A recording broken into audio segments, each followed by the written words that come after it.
감사합니다. 오늘 읽은 말씀은 마가복음 11장에 나오는 말씀입니다.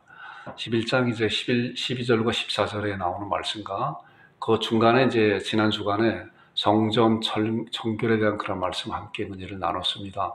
그리고 그 다음에 19절부터 25절에 나오는 말씀이 또 12절과 14절에 나오는 그런 결과적인 그런 말씀에 대해서 제자들과 예수님께 대화하는 그런 과정 가운데서 예수님께서 기도에 대한 그 문제를 제자들에게 가르쳐주는 그런 말씀입니다. 오늘은 여러분들 말씀을 통해서 하나님께서 우리에게 주신 그런 말씀이 무엇인가 하는 그런 간절한 마음을 가지고 하나님 나에게 눈을 열어서 하늘의 비밀을 보게 해달라고 하는 그런 간절한 마음을 가지고 여러분들과 제가 하나님 앞에서 말씀 앞에서 말씀을 잘 듣는 여러분들과 제가 되기를 주님 여러분 축원드립니다.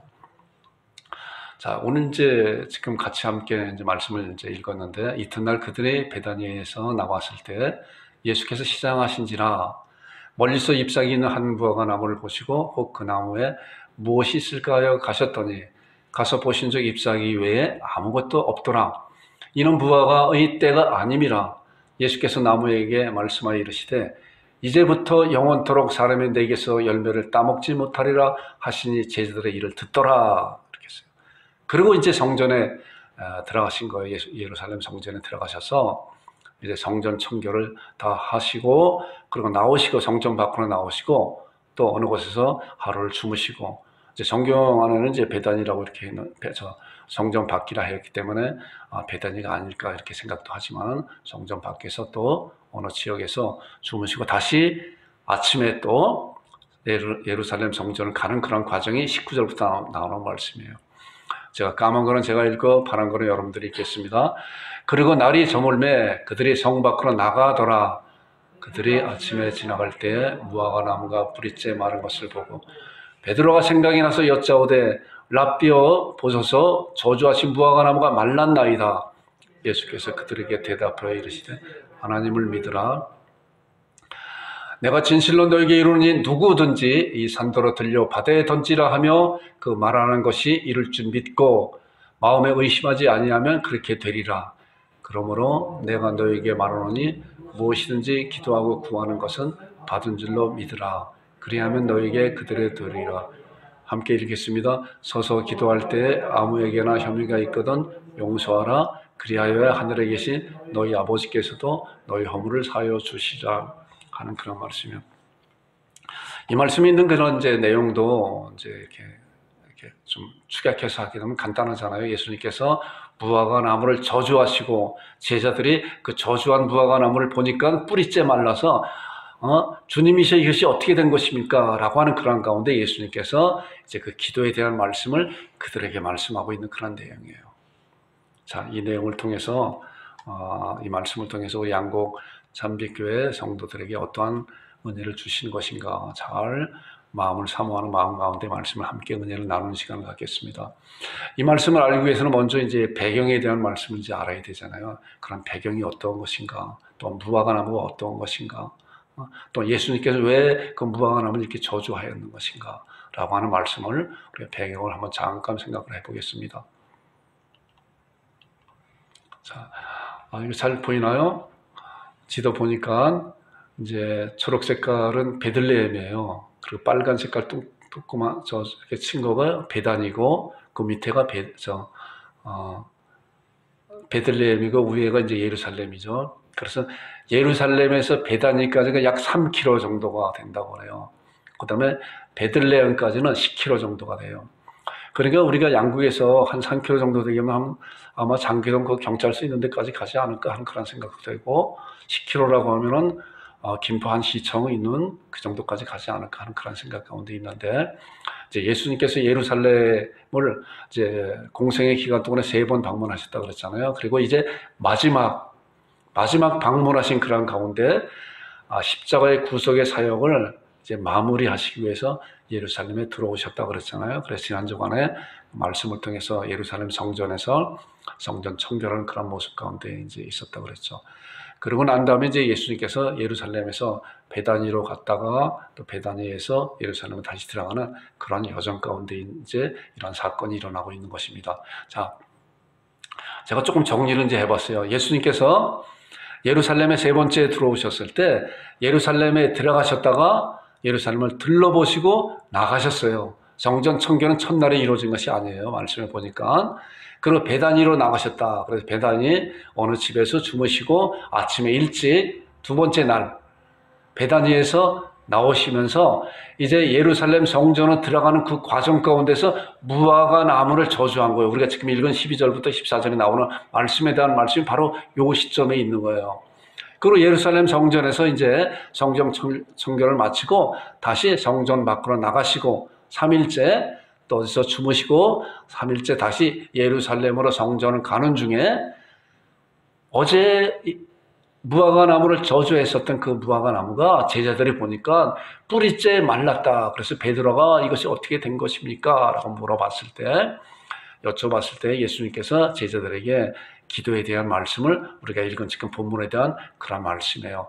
우리가 이러한 상황을 좀 이렇게 알고 다시 이제 본문에 대한 말씀을 보아야 이것이 그런 상황 가운데 이 말씀이 위치해 있는 것이구나 라고 생각할 수가 있어요. 자, 그 다음에 아까 이제 예루살렘에서 베다니까지 3km 정도라고 했으니까 3km 이제 걸어가시면서 걸어가다가 뭐 중간이든 어디든 간에 이 사건이 지금 일어난 것입니다. 그 다음에 이것이 이제 무화과 나무예요. 제가 이제 이렇게 사진에서 이렇게 무화과 나무를 이렇게 봤는데, 그리고 이것은 이제 좀 사진을 확대해서 저거 말고 이제 다른 잘 확대했었는데 열매는 굉장히 큰 것 같지만 열매가 그렇게 크지 않은 것 같아요. 무화과 나무가. 그리고 키가 그렇게 크지 않다고 하더라고요. 나무가. 저도 실제로 무화과 나무를 이렇게 본 기억이 없는 것 같아요. 무화과 나무 열매는 본 것 같은데 가끔가다 차에서 이렇게 무화과 나무 열매 이렇게 판다고 하는 그런 팻말을 이렇게 본 것 같은데 이 무화과 나무를 이렇게 자르게 되면 이 안에 이제 이렇게 있다고 합니다. 자, 그런데 이 무화과 나무가 열매를 맺고 잎사귀가 나오고 하는 것이 양력으로 6월달 내지 한 7월달 그 정도 돼야 이렇게 된다고 합니다. 그런데 당시에 예수님께서 이 당시에 성전 청결하게 하는 그런 당시는 몇 월달이냐고 하면 약 4월달이에요. 그러니까 차이가 있잖아요. 그런데 이제 이 무화과 나무의 특성이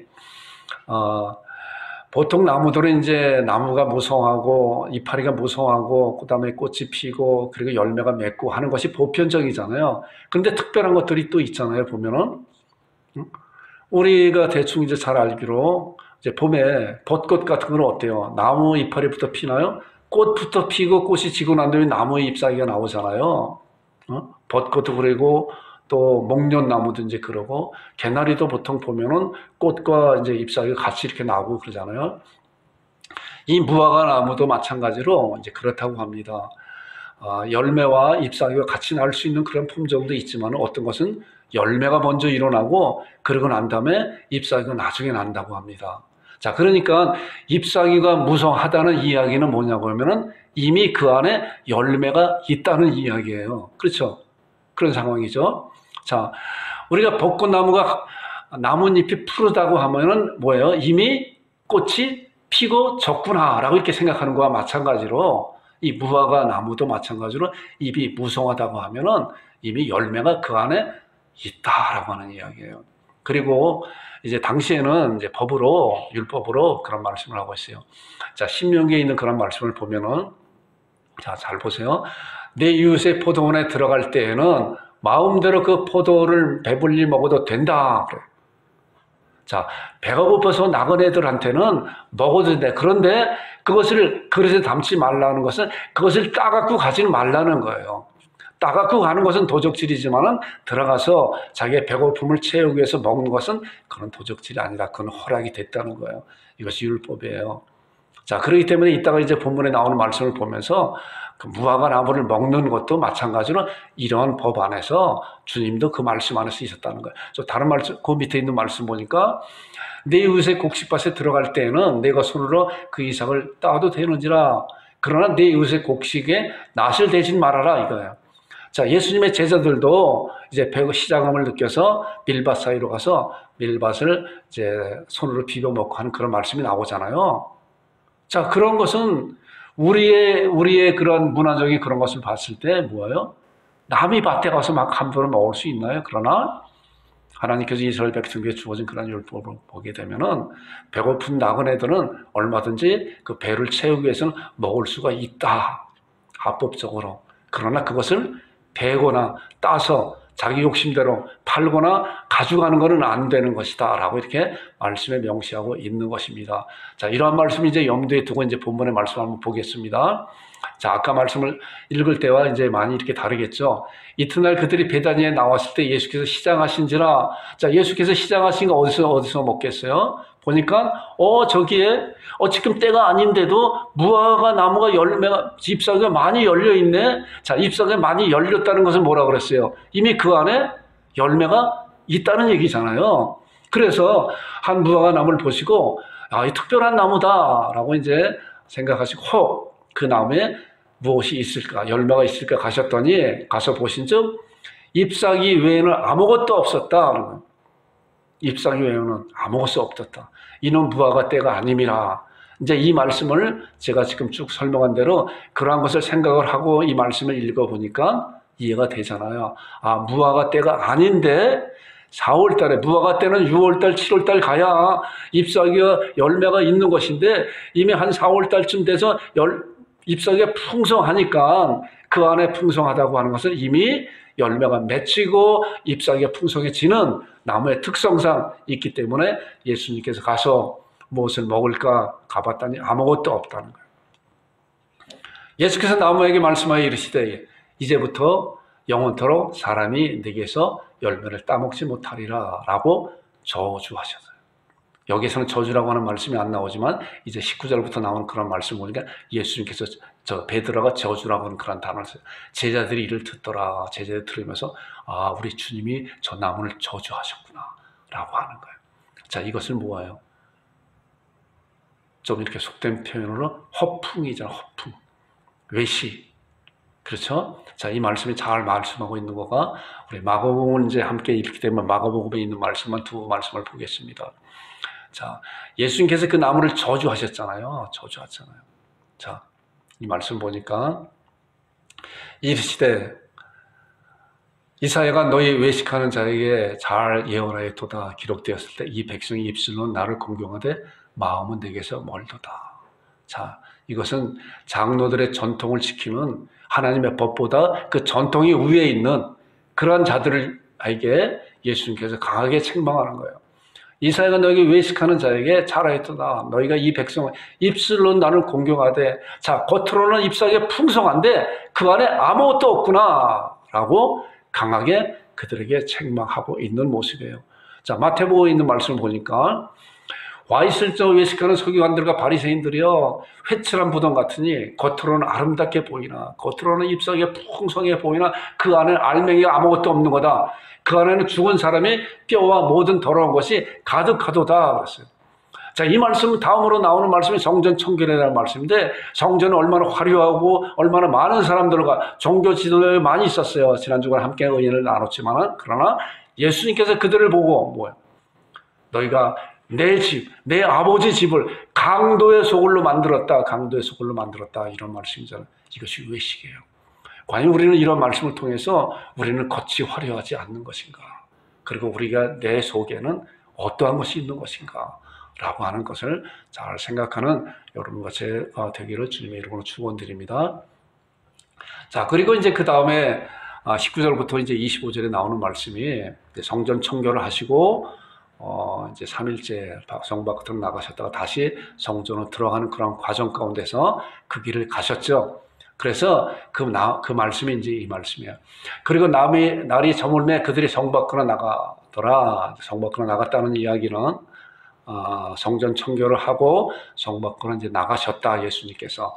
그리고 그들이 아침에 하룻밤을 지내고 아침에 성전으로 들어가는 그런 과정 가운데서 지나갈 때 그 어저께 무화과 나무 만났었던 그 길로 이제 가시는 거죠. 무화과가 뿌리째 마른 것을 보고 베드로가 생각이 나서 여째들 랍비여 보소서 저주하신 무화과 나무가 아까 그 말씀에 저주가 없지만은 제자들이 봤을 때 예수님께서 그 나무를 저주하셨어요.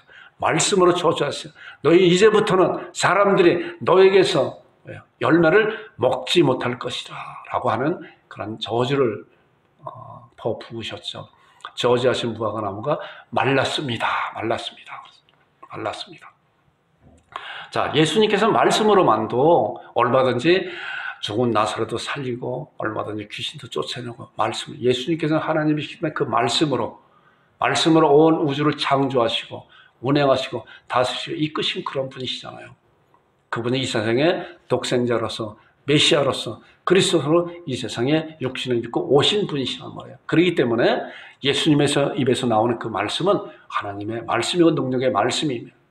그렇기 때문에 그 말씀은 초월하잖아요. 초월. 이 세상에 있는 그런 법칙을 초월하는 거예요. 자, 우리도 이제 그 초월이라고 하는 그런 단어를 쉽게 생각해 볼 때, 이제 비행기를 이제 이렇게 생각해 볼 수 있어요. 제가 그 전에 이제 비행기 탈 수 있는 그런 기회가 있어서 한번 비행기를 탔는데, 비행기가 이제 타기 전에는 내가 잔뜩 흐리고 비가 막 왔어요. 근데 비행기를 타고 그 구름을 뚫고 딱 올라가는 순간 어때요? 똑같은 동시대라고 그래도 차원이 완전히 달라요. 얼마나 햇빛이 창창하고 밑에는 운해라 그러잖아요. 구름 바다같이 구름이 잔뜩 있잖아요. 비가 하나도 없이 같은 시간대. 이것이 하나의 초월이라고 하는 그런 것을 이렇게 그래도 좀 설명할 수 있는 그런 것이 아닌가.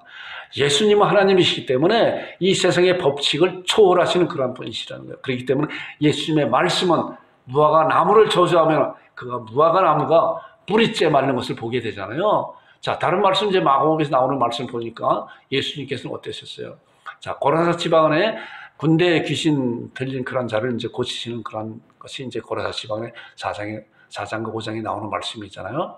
배 타고 가는 가운데 이제 제자들이 여러 가지 풍랑을 맞게 되죠. 그런데 이제 말씀을 보니까 예수님께서 깨어 바람을 꾸짖으셨다. 바람을 꾸죠. 바람을 꾸짖는 데는 이 말이 됩니까? 우리 인간의 그런 논리로서 바람아 불지 말아라. 바다에 잔잔하라. 라고 할 수 있나요?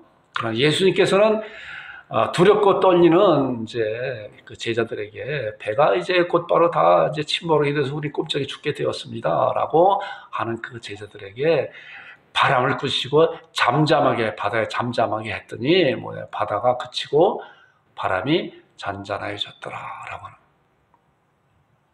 이것이 초월하는 하나님의 능력이시라는 거예요.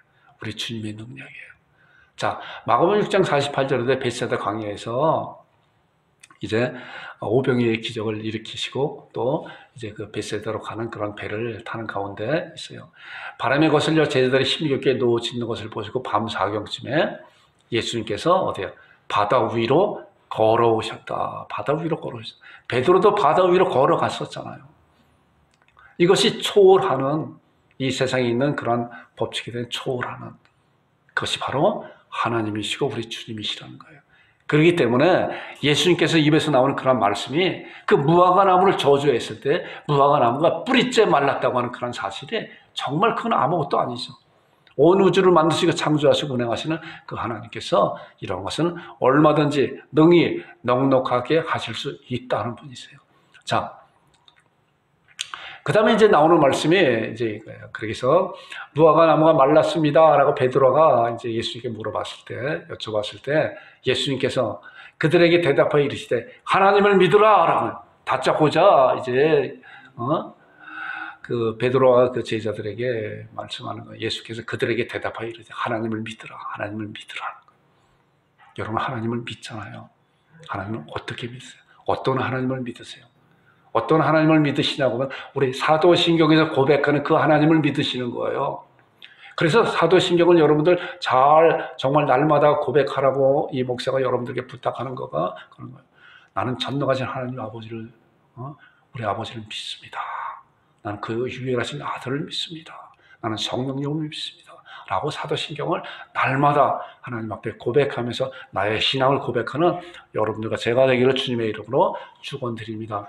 여기서 하나님을 믿으라 그랬는데 자, 이 믿음에 대해서 우리 잠깐 또 말씀을 생각을 해보면은 자, 야고보서 2장 14절과 14절, 17절에 있는 말씀을 보니까 자, 제가 전에도 이제 믿음에 대해서 여러 가지로 커튼도 이렇게 치는 그런 것도 이제 말씀을 해봤었고 또 지나간 축구 경기에 대한 그런 결과에 대한 그런 말씀을 이렇게 해봤잖아요. 믿음을 어떻게 잘 설명을 해야 될 것인가? 믿음은 우리가 아는 거와 차원이 다른 거예요. 아는 거가 믿음이 아니에요. 우리 마음 가운데 그것이 이루어지는 것이 믿음이라는 거예요. 그런데 마음 가운데 우리에게 이루어지는 것은 성령님께서 우리에게 그것을 보여주는 거예요. 보여주는 거예요. 자, 야고보서에 있는 말씀을 보니까 이제 보세요. 내 형제는 만일 사람의 믿음이 있노라고 행함이 없으면 이거예요. 자, 그렇기 때문에 믿음이 있는 자는, 생명이 있는 자는 분명히 그 활동이 있어요. 자, 이 말씀에서 내 형제로 만일 사람이 믿음이 있노라 하고 행함이 없으면 무슨 유익이 있으려 그 믿음이 능히 자기를 구원하게 되냐? 그리고 17절은 아주 더 강하게 말씀하고 있죠. 이와 같이 행함이 없는 믿음은 그 자체가 죽은 것이다. 자, 믿음이 있는 자는 뭐야? 생명이 있는 자는 자라나고, 생명이 있는 자는 움직이고, 행함이 있다는 거예요. 그렇기 때문에 우리가 말씀을 받을 때 그 말씀이 내 안에서 믿음으로 이루어졌다고 하는 그런 결과는, 그런 증거는 뭐냐면 그 말씀이 내 안에서 행함으로 나타나야 된다는 거예요. 이 말씀을 통해서. 만약에 행함이 없이 그런 것이 나타나지 않는다고 하면은 나는 하나의 지식에 거기에 머물러 있구나라고 자기의 믿음을 점검해 볼 수 있는 잣대가 바로 이런 것이에요. 이 말씀을 잘 보시면서 보세요. 이와 같이 행함이 없는 믿음은 그 자체가 죽은 것이다 라고 말씀하고 있는 거예요. 여러분들과 제가 믿음을 갖고 있으면서 그 믿음에 대한 행함이 풍성히 나타나는 여러분들과 제가 되길 주님의 이름으로 축원드립니다. 자, 하나님은 누구신가? 이제 보세요. 하나님은 누구신가? 간단하게 이제 오늘은 이제 우리 성찬식도 있기 때문에 간단한 말씀을 간단하게 이렇게 나누는 것입니다. 자, 하나님은 사랑이시라고 그랬잖아요. 자, 보니까 하나님께서 우리가 너무나도 잘 아는 말씀이죠. 전지전능하시고 무소부지하시고 어느 곳에도 다 계신 분이시다. 무엇이든 다 하실 수 있는 분이다. 그리고 그 하나님께서 천지를 창조하시고 온 우주를 창조하셨다고. 그 엄청난 우주를, 우리가 상상치도 못하는 그런 놀라운 우주를 창조하시고, 그리고 다스리시고 이끄시는 그런 분이시다. 그리고 말씀으로 언약하시다. 말씀으로 약속하셨다. 우리 사람들에게 주어진 신약과 구약. 자, 구약적인 약속과 신약적인 그런 약속을 우리들에게 주어주셨다. 이것이 하나님께서 우리에게 주시는 놀라운 은혜잖아요. 그래서 우리는 이 말씀을 통해서 하나님의 계획과 하나님의 생각과 하나님께 말씀하신 그런 것을 우리가 알고 그 말씀대로 순종하는 자에게, 알고 믿음으로 있는 자는 뭐예요? 행함으로 그 말씀을 이 세상에 성취하는 우리의 통로가, 하나님의 그런 통로가 되어진다는 것이죠. 자, 그 다음에 나오는 말씀은 그 하나님께서 예수님으로 말미암아 구속 사역을 이제 완성하시고 또한 우리와 함께 하신다고 약속하셨잖아요. 우리는 하나님이 우리와 함께 하신다, 아니다라고 하는 것을 어떤 때는 잘 알 수 없을 때가 있어요. 그런데 우리는 그런 것이 중요한 것이 아니라, 우리는 그런 경험과 그런 느낌이 중요한 것이 아니라, 하나님께서 말씀을 통해서 내가 너와 함께 있을 거다. 너와 함께 있는다. 자, 마태복음 28장에 세상 끝날까지 너와 함께 있을 것이다 라고 주께서 말씀하셨기 때문에, 나는 주님이 나와 함께 하시는 거구나. 내가 잘 감지하지 못한다고 해도, 느끼지 못한다고 해도 주님이 나와 함께 하신다 라고 하는 그런 믿음으로 고백할 때 우리는 주님이 나와 함께 하시는 그러한 사실을 하나하나씩 이렇게 알아가게 되는 것이에요. 자, 예배를 받으시고 그 다음에 뭐예요? 오늘 기도에 대한 말씀을 하는데, 기도를 받으시고 응답하시는 분이 누구세요? 하나님이세요. 하나님께서 기도를 받으시고 응답하시는 거예요. 기도를 아무나 하는 것이 아니라고 그랬잖아요. 하나님의 백성이 하나님께서 받은 놀라운 특권이라고 그랬잖아요. 그렇기 때문에 우리는 기도에 어느 목사님이 그런 말씀을 하세요. 옛날에 기도에 생명을 걸어라. 생명을 걸어라. 기도에 생명을 걸어라. 이 목사도 이런 표현을 여러분들이 하지만 정말 얼마나 부끄러운지 몰라요. 과연 나는 기도에 생명을 걸고 있는 것인가? 앞으로 생명을 거는 그런 기도를 나도 해봐야 되겠다. 여러분들도 그렇게 하는 여러분들이 되기를 주님의 이름으로 부탁합니다. 자, 민수기 23장 19절에 보면 이제 어떠한 말씀이냐고 하면은, 하나님의 인생이 아니신, 이제 그전에는 하나님의 인생이 아닌 시건치 않으시고 인자가 하신 후회가 없으리라. 어찌 말씀 한 바를 행치 않으시며 하신 말씀 실행치 않으시랴 하는 그런 말씀이에요. 그 전부터 이 목사도 이 말씀을 잘 암송하면서 있었는데, 그 전에 시건치, 거짓말이 아니라 시건치, 시건이 이제 거짓말이거든요. 하나님은 사람이 아니시니 거짓말하지 아니하시고, 사람이 아니시니 후회가 없다. 한번 말씀한 거는 후회하는 분이 없다.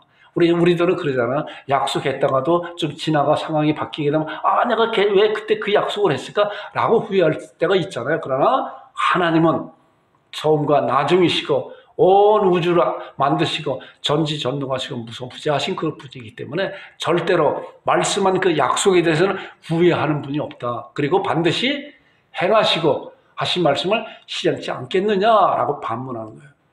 나는 반드시 행할 것이다. 자, 이사야 55장 11절에 있는 말씀도 보니까, 자, 이 말씀이야.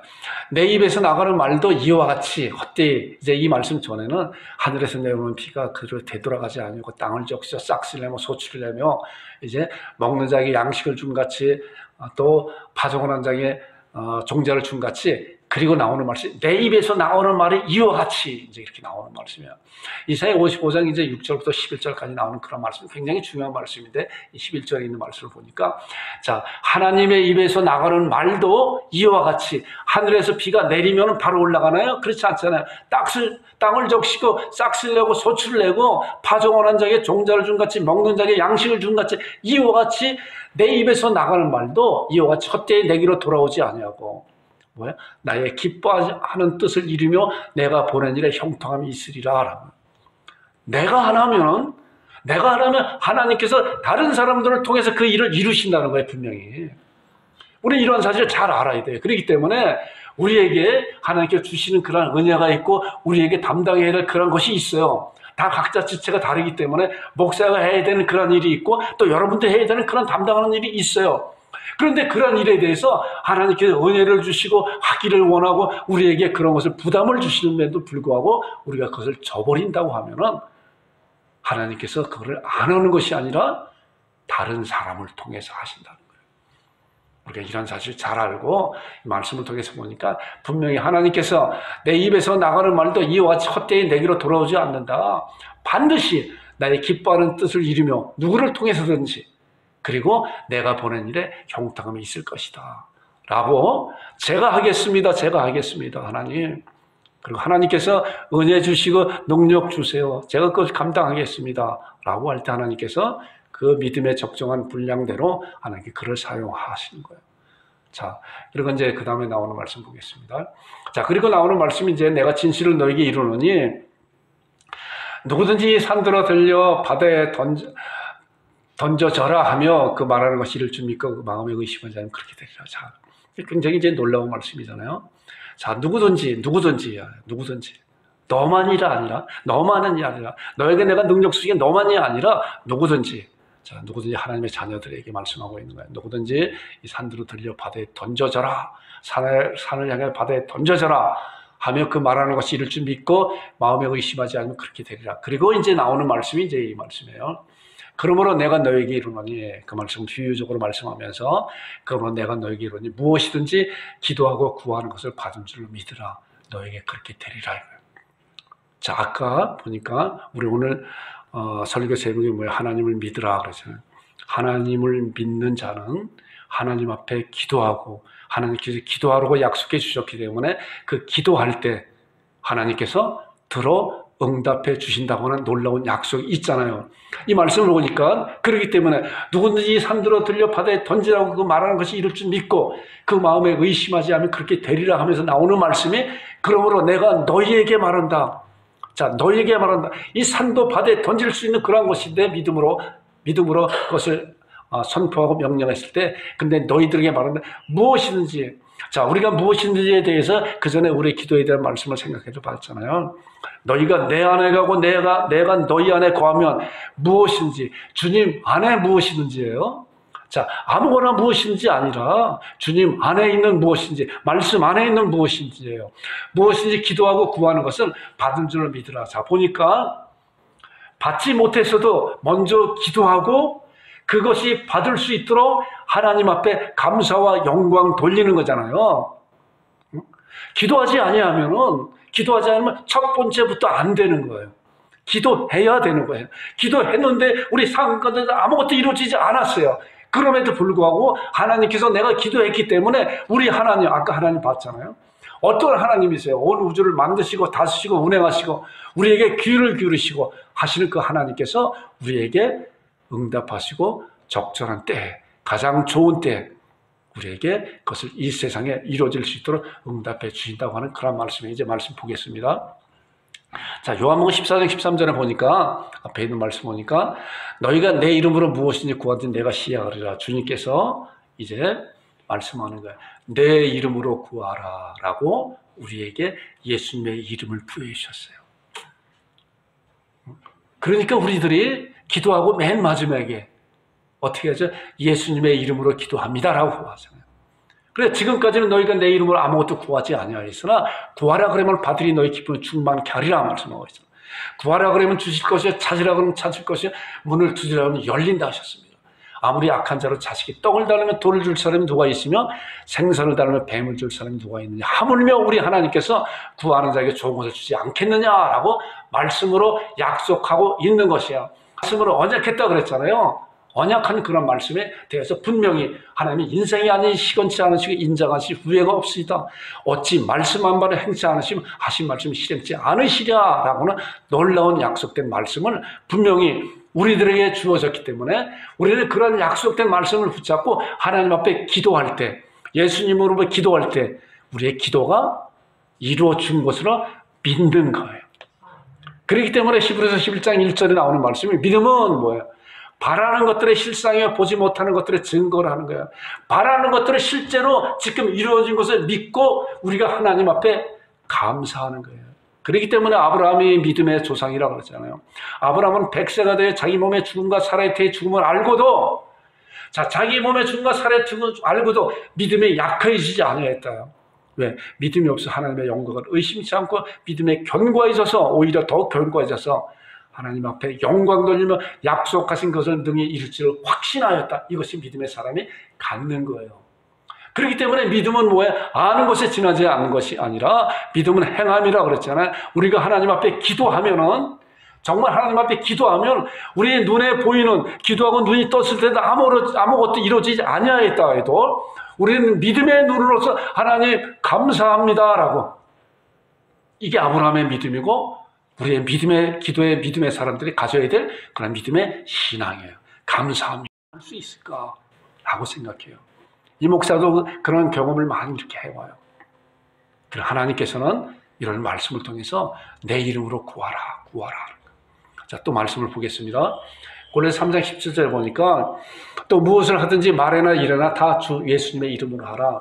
예수님의 이름이 얼마나 놀라운 이름이에요. 그 이름을 우리에게 주셨잖아요. 그래서 여러분들 그 이름을 사용하고 있잖아요. 기도를 다 하고 난 다음에 예수님의 이름으로 기도합니다, 기도합니다 라고 기도하잖아요. 과연 그 예수님의 이름의 능력이 어떠한 것인가? 에베소서나 빌립보서에 잘 나오고 있잖아요. 하늘에 있는 자들과 땅에 있는 자들, 땅 아래에 있는 모든 정서와 권세와 능력과 모든 만물이 그 예수님의 이름에 꿇게 하셨는데 그 능력의 이름을 우리들에게 주셔서 여러분들은 지금 사용하고 있어요. 그 능력을 알고 사용하는 거와 그것을 알지 못하고 하나의 습관적으로 기도의 마지막 점이다라고 생각하는 거와 차원이 다른 거예요. 그렇기 때문에 하나님의 말씀을 잘 알아야 되고 예수님의 이름에 이렇게 능력이 있는 것이구나. 우리가 지난 주간에 성전에 대한 그런 말씀을 생각해 봤잖아요.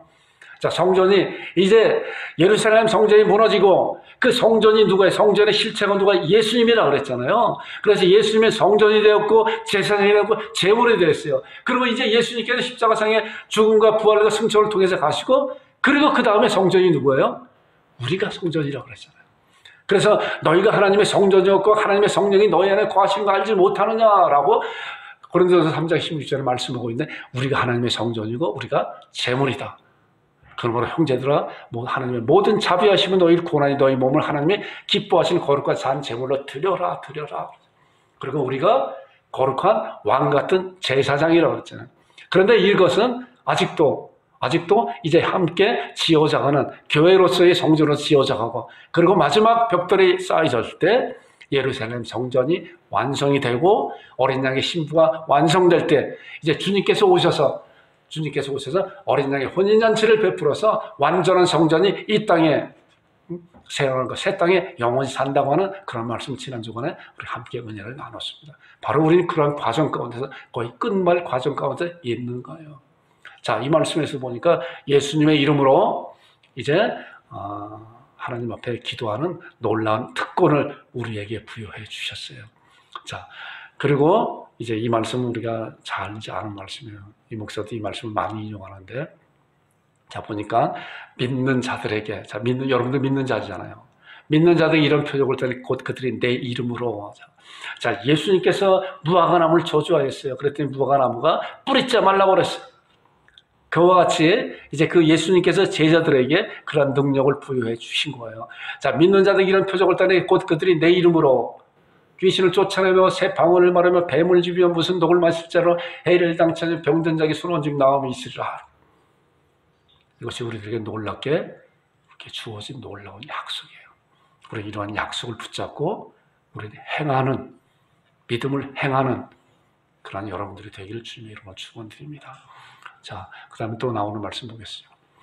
이제 제자들이, 이제 베드로를 비롯한 제자들이 예루살렘 성전으로 올라갈 때 예수님께서 그런 말씀을 듣고 제자들이 말씀한 이제 것이 나오는데, 나면서부터 이제 걷지 못하는 그런 자를 예루살렘 성전에 가서 이제 만나게 되잖아요.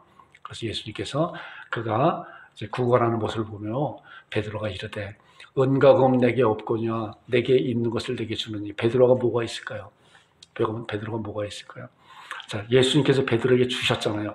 베드로에게만 주신 것이 아니라 믿는 자들에게, 우리들에게도 주셨어요. 자, 내게 있는 것을 내게 주느니 뭐야? 곧 나사렛 예수 그리스도의 이름으로 일어나 걸으라고 그 손을 잡아 일으키니 그가 일어나서 뛰었다 그랬어요. 그것이 바로 예수님께서 제자들에게 이런 놀라운 능력을 주셨으며 또한 믿는 자들에게도 그 이름을 사용할 수 있는 그런 능력을 주신 거예요.